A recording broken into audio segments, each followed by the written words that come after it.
You work hard and you make money. So why does it feel like you never actually keep it? I'm Ava Carter, and this isn't about earning more. It's about understanding where your money disappears. This is Ava Carter Finance. For so many of us, it's this huge source of stress and confusion. But what if building a really secure financial future wasn't about some crazy complex formula? What if it was just about getting a few simple steps right? Well, that's what we're going to do here. We're going to demystify all of it and show you how to build that solid foundation for wealth that actually lasts. Does this sound at all familiar? It's the middle of the night, you're just staring at the ceiling, and your brain is just cycling through every worst case scenario. The car breaking down, an unexpected bill, maybe even losing your job. If you've ever had that sick feeling in your stomach, trust me, you are not alone. And that feeling, that's exactly why we need a plan. Okay, so before we can build a better future, we've got to get real about where most people are at right now. Looking at the average financial situation isn't about making you feel bad, not at all. It's about seeing the common traps so we can learn to sidestep them. So let's just dive in and look at the numbers. Now, the keyword on this slide is median. That means half of all Americans with a retirement account have less than this. And get this, about a quarter of Americans have literally zero saved for retirement. A $65,000 nest egg, that would generate like less than $300 a month. I mean, that's a serious wake-up call, right? Okay, this right here, this is the absolute enemy of building wealth. We're not talking about a house, we're talking about that nasty high-interest debt, usually from buying stuff that's long gone. When you're paying 20% interest, it's like trying to fill a bucket that has a giant hole in the bottom. It just constantly drains you. And this, wow, this really shows you why so many people are stuck in that debt trap. The average American is only saving about 6% of what they make. Now, look, 6% is way better than nothing, but it's just not enough to cover emergencies, save for your goals, and have a comfortable retirement. It's the financial treadmill. And all those habits over time lead to this. It's a really slow, kind of scary climb. So if you're looking at these numbers and thinking, man, it feels impossible to get ahead, you're not crazy. The average path leads to an average result, and frankly, it's a vulnerable one. But here's the thing, we're not aiming for average. So, how do we break out of that cycle?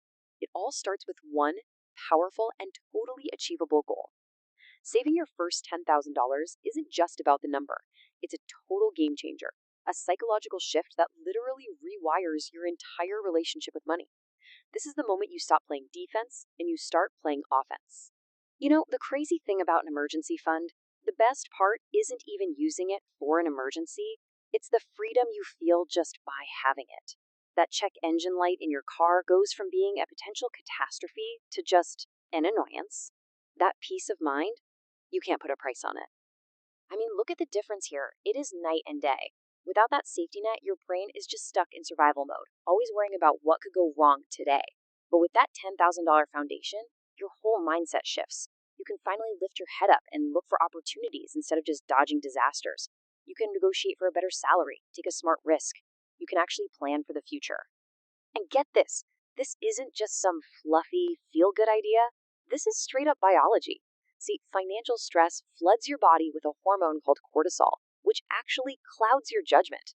So when you build that cushion, you are literally calming your nervous system down. And that lets you think more clearly and strategically about everything. You just make better decisions when you're not in panic mode. Okay, I'm not gonna lie, getting that first $10,000 is the hardest part.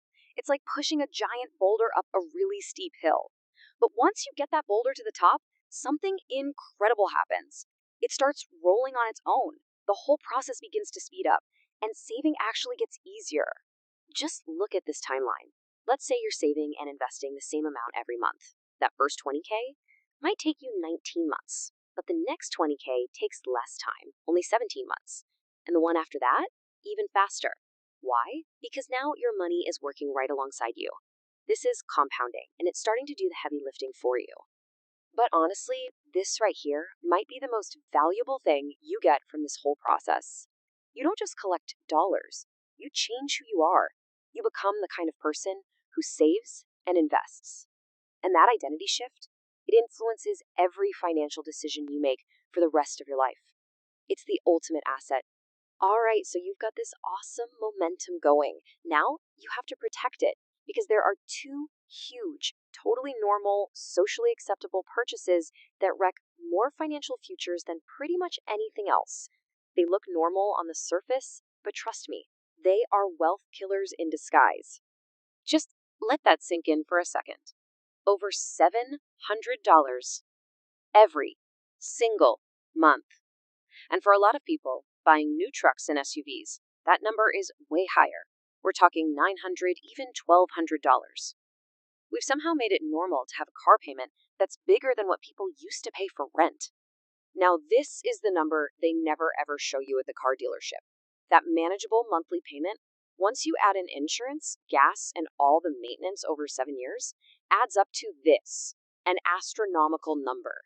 And for what? At the end of it all, you have a truck that's maybe worth 15 grand. It is wealth destruction on an epic scale. So look at this. It's the exact same amount of money, let's call it $800 a month, but it leads to two completely different universes. Path 1 leaves you with a hunk of metal that's losing value every day. Path 2, investing that same money, can build a serious nest egg. This one choice, made month after month, is literally the difference between getting by and getting rich. Okay, trap number 2, and it's a big one. The quote-unquote starter home. Yeah, in a lot of places these days, $500,000 is considered entry level. But here's the dangerous part. Just because a bank says you can have the loan doesn't mean for a second you can actually afford the house. See, this is what gets people.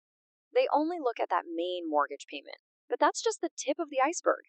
You have to add in property taxes, which are never cheap. Then home insurance. Then, if you didn't put 20% down, you've got PMI. And don't forget maintenance. Stuff will break. When you add it all up, the real cost is way, way higher than you think. So when you do the actual math, what does it take to afford that starter home without being totally broke? Well, here's the kicker. Your household needs to be making over $150,000 a year. That is more than double the median household income in America. The math just doesn't work for most people who are trying to buy these houses. So if the normal path is just littered with traps, how in the world do you build real wealth? Well, it all comes down to a fundamental shift in how you think about money. It's so much less about how much you earn and so much more about what you do with what you have. If you remember one thing from all of this, let it be this quote. This is the absolute core lesson. We all know somebody who makes great money but is somehow always broke, right? And we probably know people on pretty modest incomes who have built up some real savings. The difference? It's their ability to hang on to their money and put it to work instead of just letting it slip away. So what's the game plan? It's actually pretty simple. Here's your path forward. Number 1, build that $10,000 foundation. That's your first priority. Number 2, actively avoid the normal traps. The giant car payment, the house you can't really afford. 3, get your money working for you through consistent investing. And finally, focus on these big wins. Don't stress about a $5 coffee when you've got a $700 car payment. Look, we've seen where the average path leads, and honestly, it's not great. It's a struggle. But being above average isn't about getting lucky. It's about making different choices. So I'll leave you with this to think about. What is one choice, just one, that you can make today to decide to be different, to put yourself on a better path?